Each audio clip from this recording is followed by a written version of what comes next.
বিসমিল্লাহির রহমানির রহিম। প্রিয় দেশবাসী ভাইদের কাছে আমি একটি কথাই বলি, আজকে বাংলাদেশের নির্বাচন চাইলেই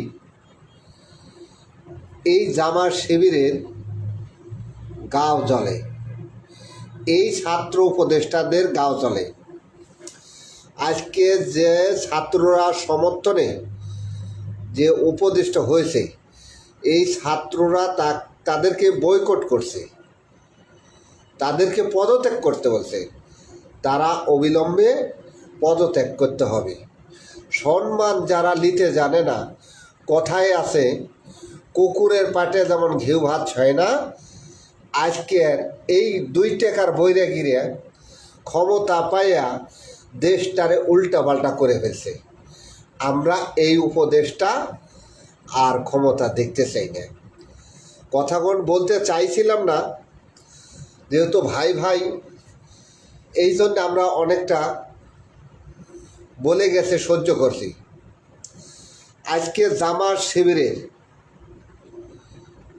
পোলাপান নেটে আইসে, ওদের খাইয়া পরে কাম নাই। আল্লাহ জানে এদের যদি কাম থাকতো এত নেটে, মানে মান্দার আমলের যেগুলো ভিডিও পুলিশ ধরে নিয়ে গেছে, ধরে নিয়ে গেলেই চাঁদাবাজি হয়ে যায়, ধরে নিয়ে গেলেই চাঁদাবাজি হয়ে যায়।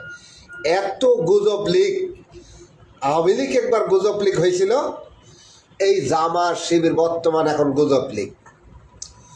এই গুজব লীগ বর্তমানে মানুষ চায় না, এই জন্যই গুজব ছড়ায়।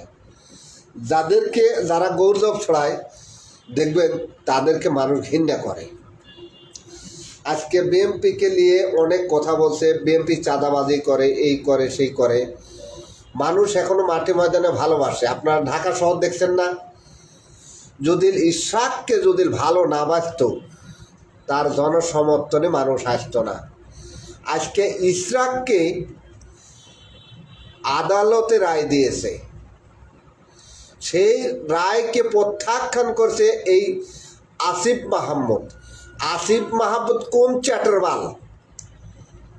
হ্যাঁ, ওর যারা উপদেষ্টা বানাচ্ছে তারা তাকে বয়কট করছে। ওই কোন লজ্জাই উপদেষ্টা পদে থাকে? ওকে টাইনে হেসড়ে নামাইন লাগবো। এই দেশ থেকে যেমন শেখ হাসিনা গেছে, এইভাবে এদেরকে যাওয়া লাগবে। যারা আজকে বাংলাদেশে নির্বাচন দিয়ে দিচ্ছে না,